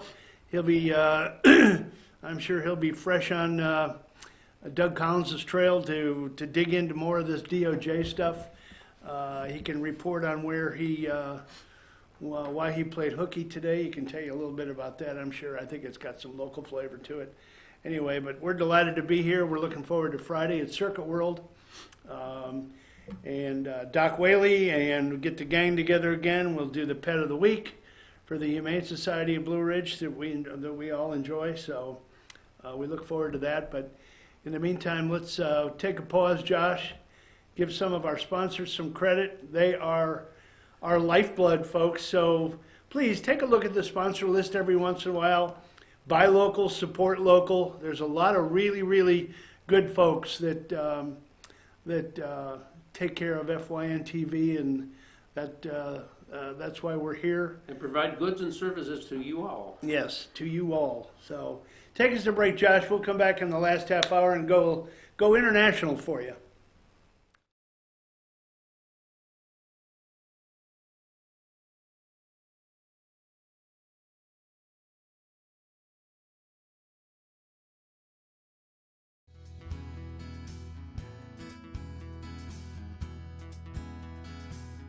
Hello, my name is Chad Watkins. I'm the manager at Larry's Body Shop. We are a family-owned and operated business and have been serving the North Georgia area since 1978. We are located at 1216 Progress Road in LOJ, Georgia. Our shop specializes in collision repair, and we work with all major insurance companies. Larry's Body Shop is ICAR Gold, the highest role of training recognized by the collision repair industry. It is estimated that only 10% of collision shops meet these standards. Our shop consists of state-of-the-art equipment such as laser measurement system, down-drive spray booth, spot and MIG welding equipment. All of our paints are mixed on-site so that we can guarantee your paint to match every time. I know that having an accident can be a stressful event. We take pride in making sure our customers are satisfied with the repair of their vehicles. Our waiting area is clean and comfortable with free Wi-Fi and refreshing beverages. So if you're in an accident, stop by and see us at Larry's Body Shop. Ace is your healthful place for paint and home goods, tools, outdoor living, and lawn equipment. But did you know Ace Hardware of Blue Ridge is a little bit more? We have hunting rifles and accessories for your next hunting trip. We have Amish furniture imported directly from Ohio. And we have Ace Custom Woodworks for all your custom wood project needs, from cabinets to artwork. Ace Hardware of Blue Ridge. We have your new house in stock. North Georgia Diamond is your source for diamonds. Come on in to view the area's largest selection of fine jewelry at North Georgia Diamond. All repairs and designs are done on site by our jewelers. And North Georgia Diamond has the lowest prices on loose diamonds. You can also sell your gold, silver, and coins at North Georgia Diamond between Walmart and Lowe's in East LJ. Locally owned by Bill and Allison Craig, North Georgia Diamond is your source for diamonds in North Georgia. Better days ahead. The leaves aren't the only thing falling in Jasper. The prices are falling too at Days Chevrolet. Now during the model year end clearance, get huge savings up to $14,000 off Chevy Silverado Crew Cab and save up to $7,000 off new Chevy Cruze. The prices are falling on every 2018 Chevy in stock during the model year end clearance. Going on now at Days Chevrolet in Jasper, where new Chevys always cost less. Better days ahead, Days Chevrolet. Find new roads.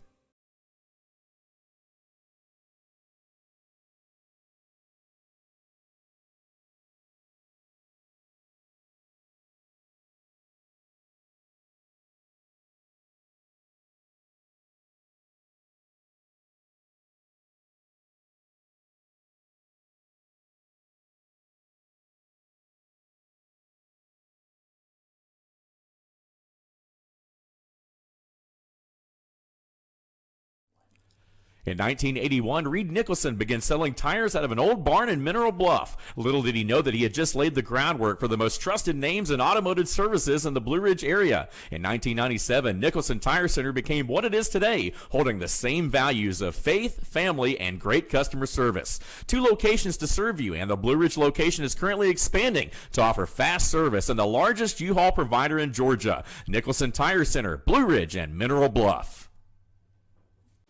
Hi, I'm Rhonda the Mattress Lady, and this is my husband Gary, owners of Mattress Overstocked in LJ next to Walmart. And we want to earn your business. From the time you walk in our door to the time we deliver your new mattress to your door, you will see the difference. Our selection and prices are the best in North Georgia, and customer service is our top priority. So y'all come on in and let us help you find the right mattress at the right price. That's Mattress Overstocked in LJ next to Walmart. Circuit World, with multiple locations to serve you in Murphy and Franklin, North Carolina, Blairsville, Blue Ridge, and Ellijay, Georgia. Locally owned and operated since 1985. Appliances, electronics, and furniture. Name brand products like LG, Samsung, Dell, Whirlpool, Ashley, Catnapper, and more. No credit check, only 10% down on furniture, and only $10 down on any new lease purchase. Mention FYN10 for your special deal today at Circuit World. Do you feel like healthcare has become too impersonal? 3 times an hour, I'll get you in, I'll get you out. At Lifetime Medical Center, you're more than a number. We get to know you, not just your medical issues. Dr. Alana Kent is board certified in family practice and offers same-day appointments. She and her staff treat conditions from minor to chronic issues. Lifetime Medical Center, convenient to Jasper and Blue Ridge. This may sting a little. At Pizza Hut, we're more than just $5 medium one-topping pizzas. Whoa, wait, medium pizzas? For $5? And all these sides, only $5? I'm speechless. The new $5 lineup, because no one out-pizzas the Hut.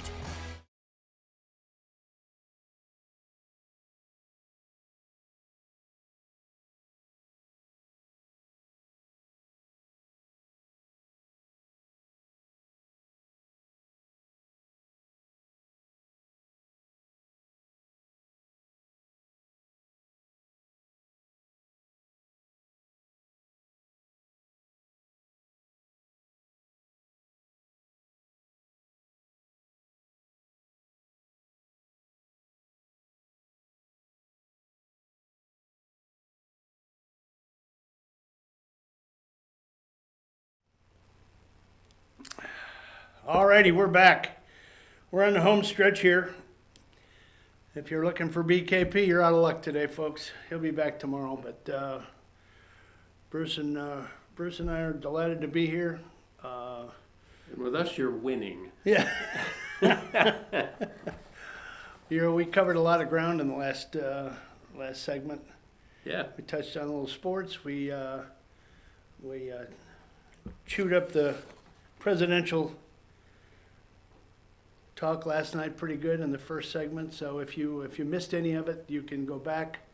You can go back on FYN TV and you can rewind that whole thing and catch us again if you'd like. So what do you got for us? Well, we're going international, right? Yeah, but before I do that, I just want to follow up with Rashida Tlaib. Oh, boy. But anyway, this is something James Wood, the actor, wrote. That's posted the about her. representative out of out of Detroit that we Yeah, talked well, about. again, and then there's a statement he released yesterday, I think it was. She lied about living in Detroit. She used her father's house address. She never lived in Detroit. She lived in Dearborn, which is outside of Detroit. Her father verified this. You must live in the district you're running in to represent. He's demanding an investigation. Full list of campaign contributions, who donated to her, Soros.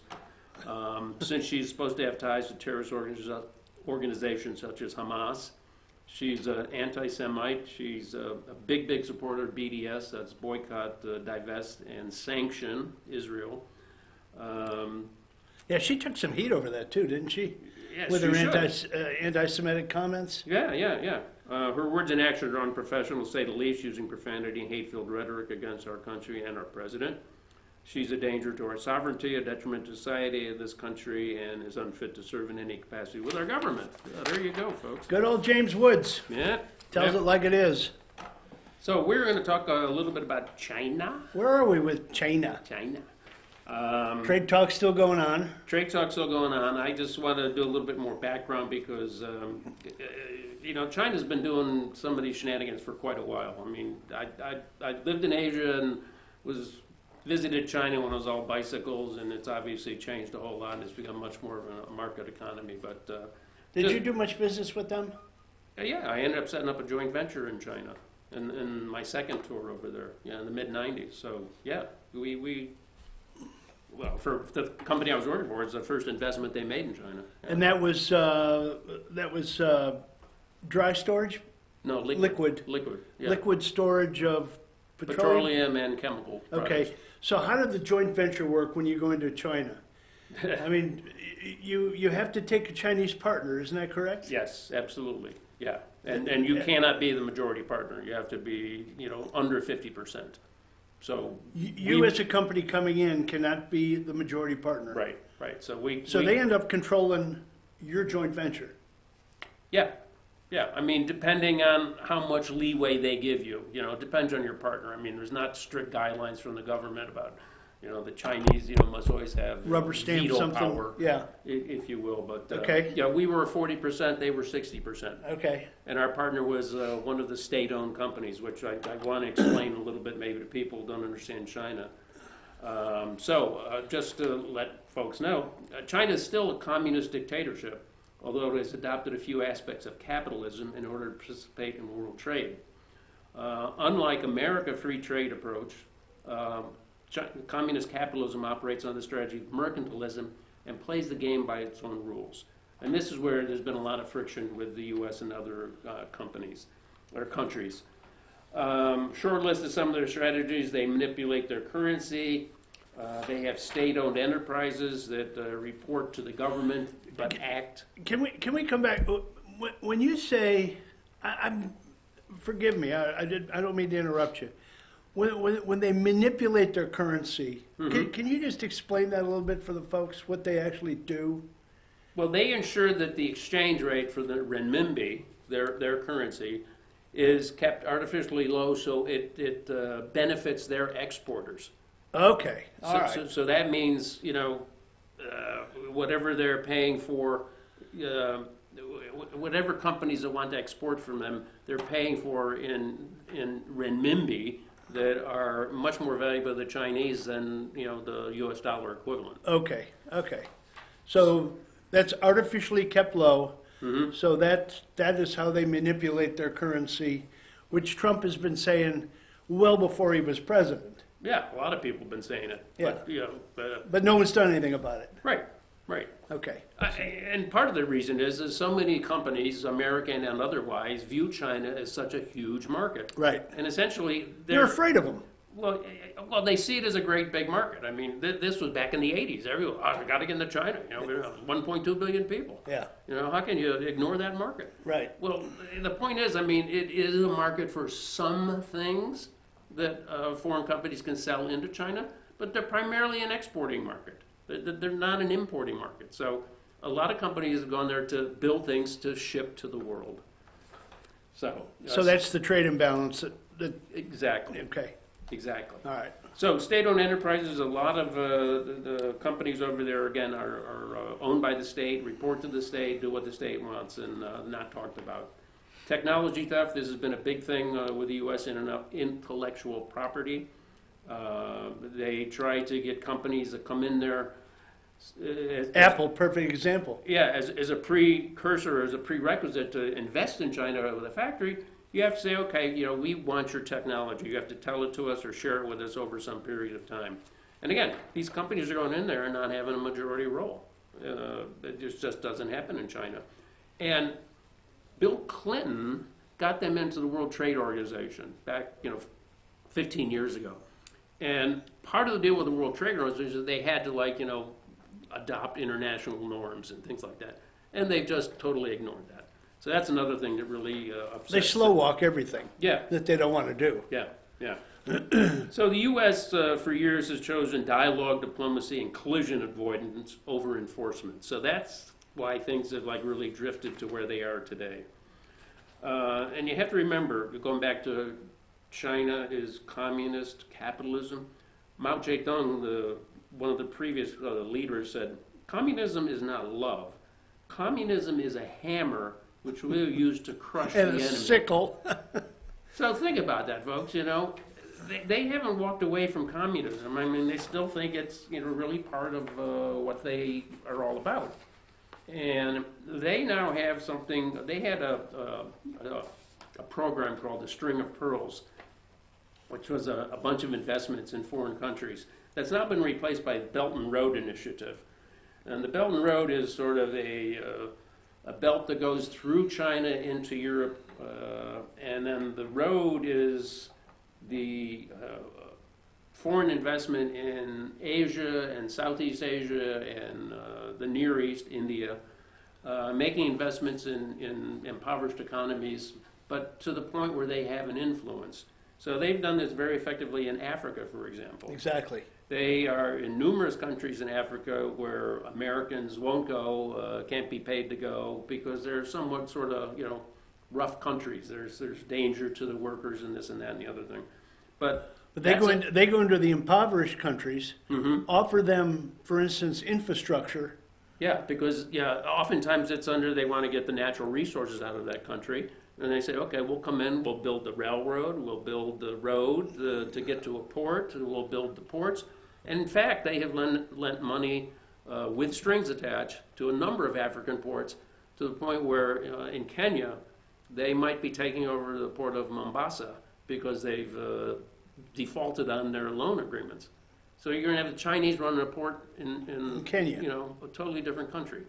And they are going to set up their first naval marine base in Djibouti, which is in eastern Africa, right near the entrance to the Arabian Gulf, for more or less the same reasons.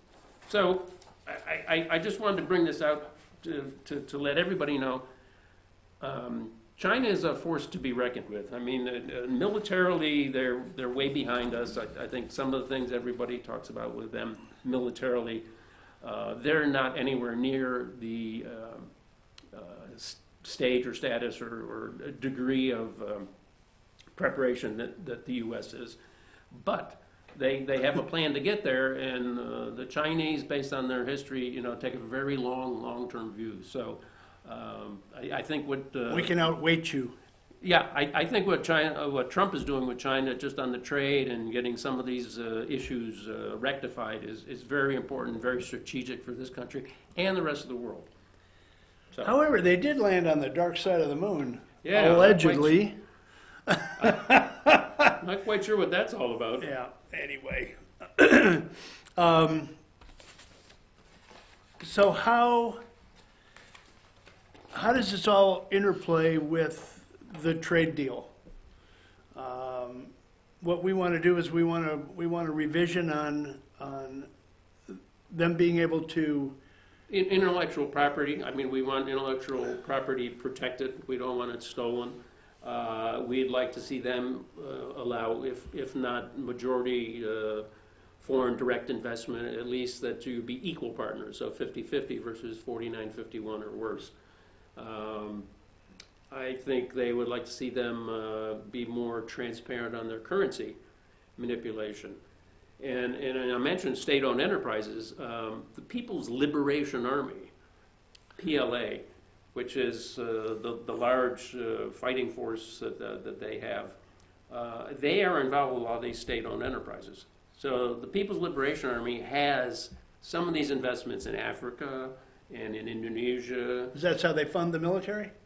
Well, not so much how they fund the military. The military does get some of the intake Right. from these investments, but it's, according to them, they don't want to do the U.S. model having 30,000 troops in South Korea. They don't want to have to put a big military garrison in Africa, for example.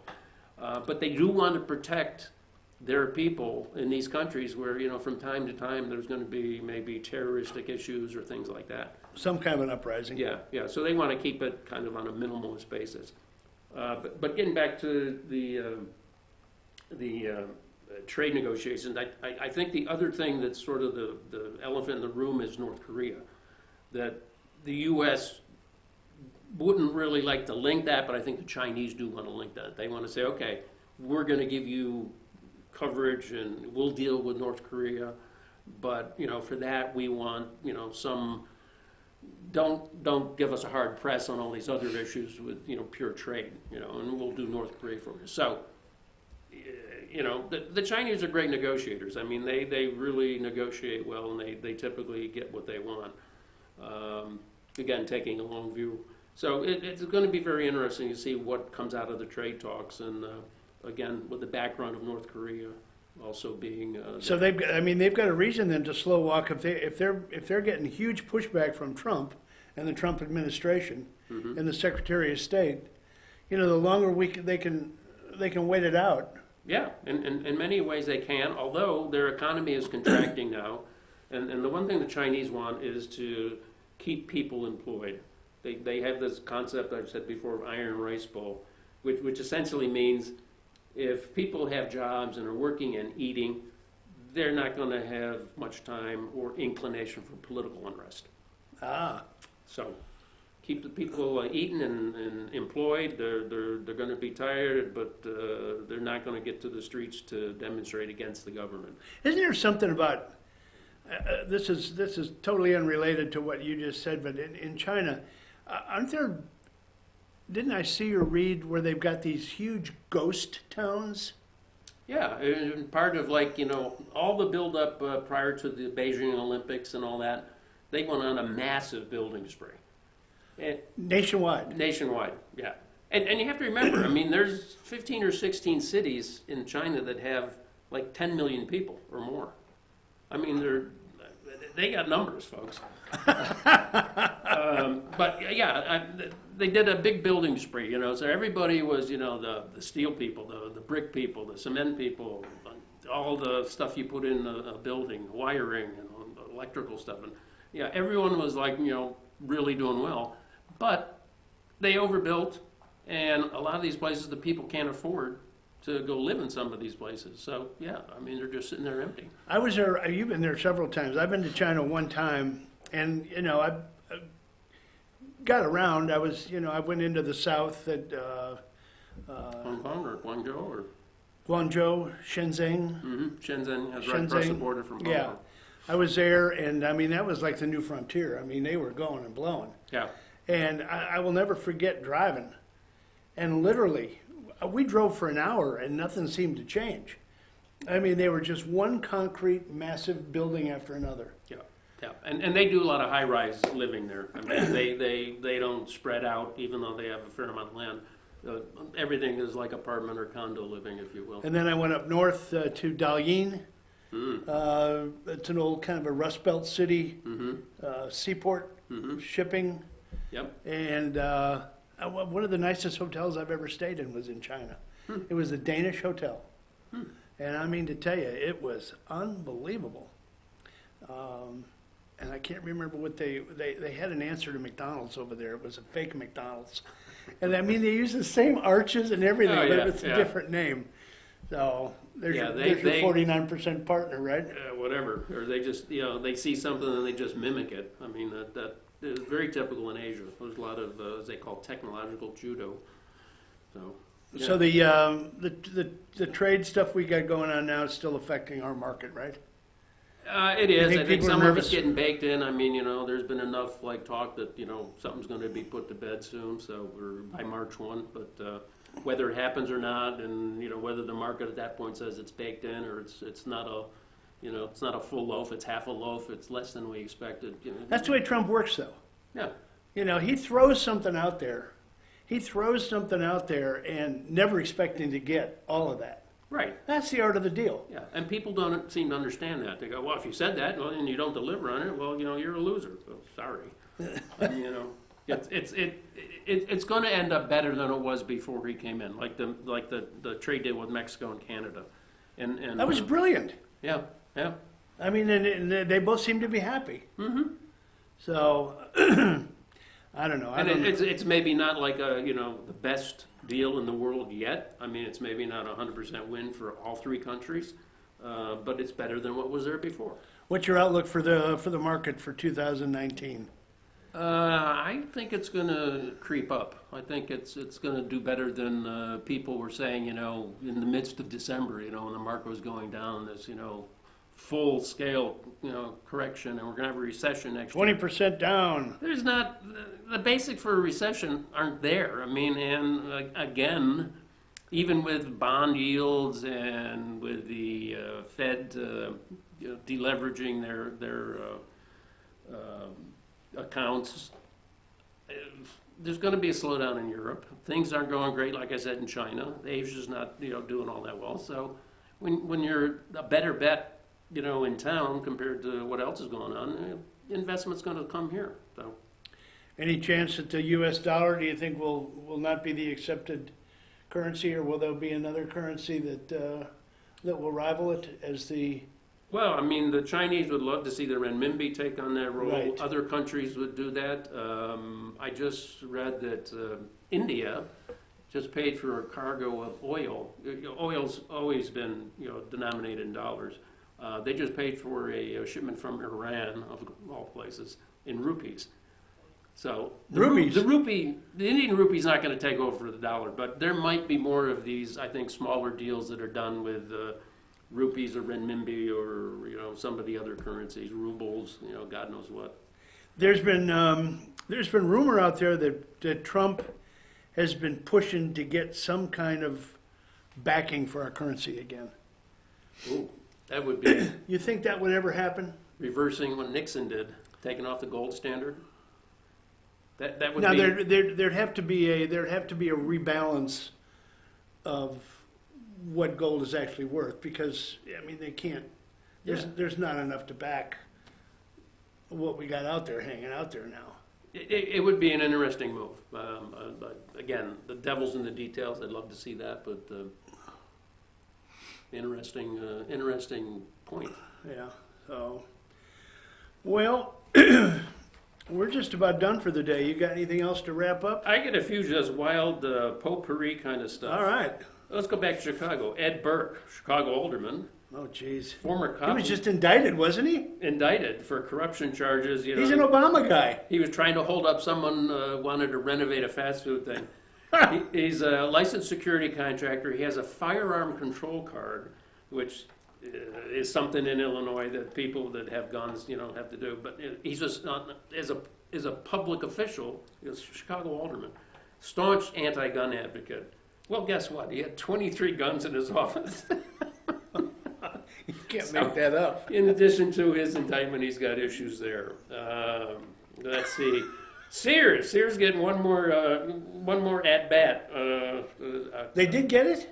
A judge said, Eddie Lambert can try and put together one more thing for. So that was the bankruptcy court. They finally ruled on it. Yeah, exactly. And so this guy that Bruce just mentioned, he was the CEO of Sears for a while, right? Yeah. He came from Kmart, and he brought Kmart. Remember, they merged with Sears and all that. So, right. Yeah, he's been sort of the guy running Sears for years now, and so he's trying to save it. But he's going to take probably cherry pick the best stores. Yeah, exactly. Okay. Exactly. Yeah. Going back to guns, gun ownership is soaring in Europe. Can you believe that? You know, Yes, I can. All this migrant stuff. I mean, they want some protection here, so that's interesting, and it's very hard to do in Europe because there's very restrictive rules. Let's go back to India. India Railway was looking for 63,000 basic position people. You know, 63,000 open jobs? 63,000 jobs for the India railway system. 19 million people applied. Really? 19 million. How'd you like that to And you're be? the guard job market. Yeah, how'd you like to be in that HR department? Oh, boy. And I'll finish with this. Tesla in China. Elon Musk was in China talking about the groundbreaking. Trying to sell rockets? No, he's opening a car factory in Shanghai, outside of Shanghai. I wonder what he had to give up. Well, he left the Chinese with a statement. We need to sell cars today so we can build the factory tomorrow. Oh, Mr. Cashflow, that's a love him. Mr. Cashflow, yeah. I don't know. Jeez, he's hand-to-mouth too. Anyway. Yeah. All right, folks. That's Well, all I got. we've covered a ton of ground. We give you some light moments. We got you some heavy international talk, and we once again showed support for our commander-in-chief, and hope he gets some border security underway. God knows we need it. God knows we need to absolutely follow the rule of law. I enjoyed being with you. Good being with you. Yep, and thank you, Brian. Thanks for letting us sit in. Thank you, Josh. Josh, you're the man, you're the myth, you're the legend back there, the man behind the glass. He had a tough night last night. He's got to get some sleep. I think, Josh, I'll tell you what, I'm going to be commander-in-chief here at the FYN for the next 5 minutes. As soon as we get off the air, you go home and go to sleep, okay? Tell him I told you it was okay. Anyway, thanks for watching, those of you who are regulars. We appreciate it. Congratulations to our friends Keith and Joanne. They got married last week. We went to the wedding. Yeah. Yeah, they're down in Florida, I think. So they might be watching this morning, but if they are, congratulations. Safe travels. And we look forward to seeing you on Friday at our friends at Circuit World. And that's all we've got. So we are out of here. Honey, I'm on my way home.